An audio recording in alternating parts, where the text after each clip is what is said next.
윤석열 한국 대통령의 탄핵 정국 속에서 부정선거 의혹이 강하게 제기되고 있는 상태입니다. 이런 상황에서 2020년 미국 대통령 선거와 한국이 연결돼 있다라는 주장이 나왔습니다.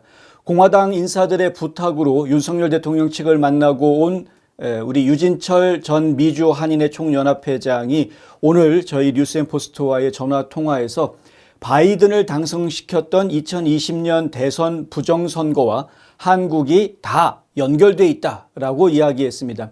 도널드 트럼프 대통령은 취임식을 앞둔 19일 지난 일요일이죠. 마가 승리 집회에서도 그런 얘기를 했었고 또 20일 월요일 취임식 날 정규 취임식 뒤에 아래층에서 지지자들과 만난 자리에서도 마찬가지로 2020년 선거가 부정선거였다라고 재차 말했습니다. 2020년 대통령 선거는 rigged election이라는 이야기는 이제 새로운 이야기가 아닙니다. 미국에 있는 상당히 많은 유권자들, 특히 한 절반 넘는 미국 유권자들은 2020년 대통령 선거가 조작됐다라고 지금 믿을 수밖에 없습니다. 트럼프가 하는 이야기가 그거 아닙니까? 2016년 선거할 때보다 2020년 선거할 때 한 100만 표 더 많이 받았는데 그런데 어떻게 바이든이 자기보다 더 많은 더군다나 한 1000만 표 더 많은 표 받을 수가 있느냐? 말도 안 되는 이야기라는 거죠.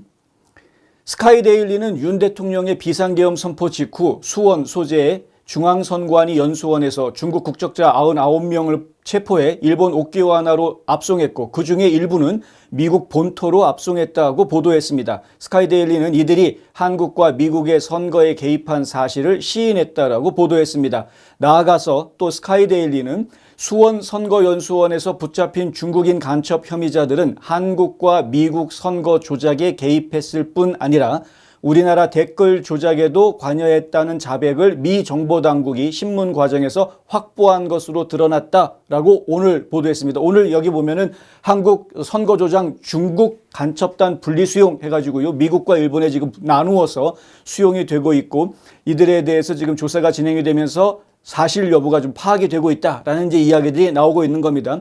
근데 이 기사와 별도로 유진철 회장이 저희랑 통화하면서 한 이야기가 한국의 선거, 부정선거 의혹받고 있는 이 내용과 미국의 2020년 부정선거와 이게 사실 다 연결되어져 있는 것이다 라는 이야기를 또 하는 겁니다. 이거는 2020년 대선과 한국에서 진행된 선거들이 부정선거로 서로 연결돼 있다라는 주장에 힘을 실어주는 기사라고 볼 수 있는 것이고요. 유 회장은 일부 한국 언론인들이 중국 간첩단 체포 소식을 거짓 뉴스라고 한 것에 대해서는 또 이렇게 이야기를 했습니다. 주한미군 내에서도 각 부서들 간에 서로가 서로에게 알리지 않고 진행하는 작전들이 다 있다는 겁니다. 서로가 다 모른다라는 거죠. 비밀리에 진행되는 작전들도 있기 마련이고 몰라서 얘기 못했을 뿐이다 라는 이야기를 또 하는 것을 제가 들었습니다.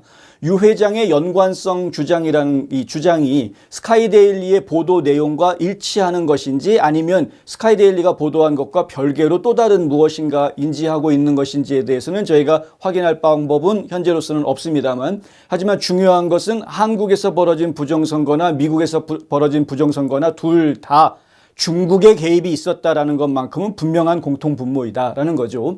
현행 한국 법은 중국인이 간첩행위를 한다고 해도 간첩죄로 체포하지를 못합니다. 한국 정부는 간첩죄를 수정해서 이 외국인들이 간첩 행위를 할 때 간첩죄를 적용할 수 있게 해달라고 요청을 했습니다만 국회에서 더불어민주당이 이끌고 있는 이 거대 야당이 이끌고 있는 대한민국 국회에서는 북한 국적자만 간첩죄를 적용할 수 있는 현행법을 수정하지 않겠다라고 거부한 그런 상황인 것이죠.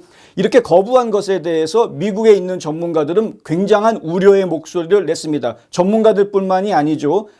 그 연방 상원의원들부터 해가지고요. 릭 스캇 상원의원들부터 해서 많은 미국의 정치인들, 특히 보수 정치인들 같은 경우에는 이거는 굉장히 우려스러운 이야기다라는 이야기를 계속 해왔습니다.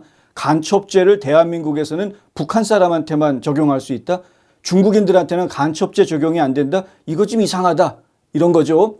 유 회장은 또 이런 이야기를 꺼냅니다. 저희가 오늘 제목으로 꺼내놓은 것인데 필립 골드버그 주한대사가 귀국하면서 조 바이든 당시 대통령이 급히 파견한 인물 이 조셉 윤 주한대사 대리에 대해서 의혹이 있다라는 이야기를 하는 겁니다.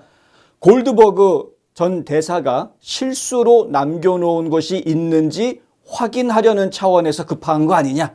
매우 의심스럽다. 이렇게 이야기를 했습니다. 골드버그 전 대사가 일 처리가 깔끔하지 않다라는 평판이 있다라는 것이죠. 뭐 사실인지는 모르겠습니다만, 그러니 조 바이든 대통령, 당시 대통령 입장에서는 본인들이 저질러 놓은 일들에 대해서 뒷정리를 해야 되는, 좀 더 적나라하게 말씀드리면 이 표현이 적당한지는 모르겠습니다. 증거 인멸을 확인하는 그런 작업들이 필요했다. 예. 꺼진 불도 다시 보자. 그래서 조셉 윤을 한국으로 보냈다라는 것이죠. 사실 빈자리로 만들어 놓아도 될 상황이긴 했었습니다. 2016년 저희가 생각을 해보면 2017년에 트럼프 대통령이 처음 대통령이 됐을 때 그때 주한 대사 자리가 빈 상태로 공석으로 꽤 오랫동안 있었던 것을 제가 기억을 합니다. 그런데 조 바이든 전 대통령은 그렇게 하지 않고 이 조셉 윤 대사 대리라는 이름으로 급파를 했죠. 대사를 보내면 아그레망을 받아야 되는데 윤석열 대통령이 뭐 들어가 있고 뭐 이런 상황이고 혼란한 상황에서 아그레망을 제대로 받기가 쉽지가 않으니까 그냥 대사 대리 해가지고 급하게 보냈다는 겁니다. 급하게 보내서 과연 무엇을 했겠는가? 예, 뭐 지금은 여유롭게 여당 의원, 뭐 국회의장, 뭐 이재명 더불어민주당 대표 만나가지고 뭐 한 동맹 관계가 어쩌고 저쩌고 뭐 이런 이야기 덕담같이 이야기들을 나누고 있는 모습들을 한가롭게 보여주고 있지만 실제로 급파를 했을 때의 목적은 따로 있었지 않았을까? 의혹이 된다, 의심이 된다라는 이야기입니다. 뭐 딱 뭐다라고 말은 못하겠으나. 그러면서 유 회장이 하는 이야기는요, 부정선거와 관련해 미국과의 연관성을 없애려는 의도가 아닌가 싶다라고 덧붙입니다. 아직까지는 의혹 수준이긴 합니다만 조 바이든 전 대통령이 마크 밀리 전 합참의장을 비롯해서 여러 명의 인사들을 임기 종료 불과 몇십 분 앞두고 사면 조치한 것 여러분 기억하고 계시죠? 이 부분이 지금 석연치 않다라는 것이 유 회장의 이야기입니다. 왜 사면을 해 주었을까? 바이든 전 대통령의 마지막 사면들은 기소되지도 않은 사람들에 대한 선제적 사면이었습니다. 죄가 뭔지도 모르는 지금은 죄가 뭔지 밝혀지지도 않았는데 무조건 사면 먼저 하는 이러한 상황이 되었던 거죠. 그중에 마크 밀리 합참의장은 왜 있을까? 이건 생각해 봐야 된다는 겁니다. 역설적으로 이들이 죄를 인정받을 수 있다는 걸 인정하는 거 아니냐? 아직 기소되지도 않은 사람을 사면 먼저 한다는 걸 그 사람들이 죄인이라는 걸 인정해주고 있는 거 아니냐? 이런 거죠. 지금 미국 국내에서는 이 체니 전 하원 의원을 사면해줬다. 뭐 파우치 박사를 사면해줬다. 요 두 사람 사면해준 거에 초점을 맞춰가지고 여론몰이를 그쪽으로 관심을 몰아버리고 있는데 그 둘 말고도 여러 사람들을 지금 사면을 해주고 나가버렸습니다. 그것도 선제적 사면이라는 것을. 일각에서는 이들 중 일부가 부정선거와 관련이 있거나 적어도 부정선거 사안에 대해서 알고 있는 사람들인 것으로 지금 여기고 있습니다. 이건 미국 내에서도 그렇게 의심하는 사람들이 있습니다. 한국의 사법부는 중앙선거관리위원회와 직결돼 있어서 본질적으로는 한 몸이다라는 지적을 받고 있죠. 선관위는 감찰 및 감사 요구에 불응했거나 혹은 그 감찰 감사를 방해하는 100% 감사할 필요 없으니까 5%만 내줄게 뭐 이런 식으로 이런 식의 방해 행위를 했다라는 지적을 받고 있습니다. 미국의 한반도 및 동북아시아 전문가들은 한결같이 이렇게 이야기합니다. 한국의 거대 야당이 한미 동맹과 한미일 협력 체제에 위협이 된다라는 이야기입니다. 이 거대 야당이 정권을 쥐게 된다? 그러면 그것은 결국 한미 동맹 관계 그리고 한미일 3자 협조 체제, 협력 체제를 무너뜨릴 수도 있다라는 우려를 지금 강하게 제기하고 있는 겁니다.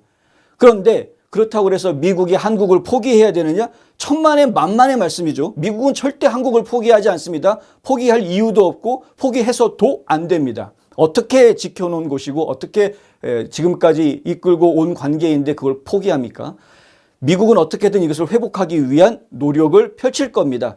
언제 제대로 된 발표가 나올지 많은 분들이 궁금해합니다. 특히 스카이 데일리에서 해놓은 특종 이 보도가 진짜냐? 희망 고문 아니냐라고 이야기하시는 분들 굉장히 많으신데요. 저희가 지금까지 파악하기로는 기다려보시라 라는 말씀을 드리기에 충분한 정도다라고 말씀드릴 수 있겠다. 오래 기다리시지 않으셔도 될 것 같습니다. 며칠만 더 기다리시면 될 것 같다. 네.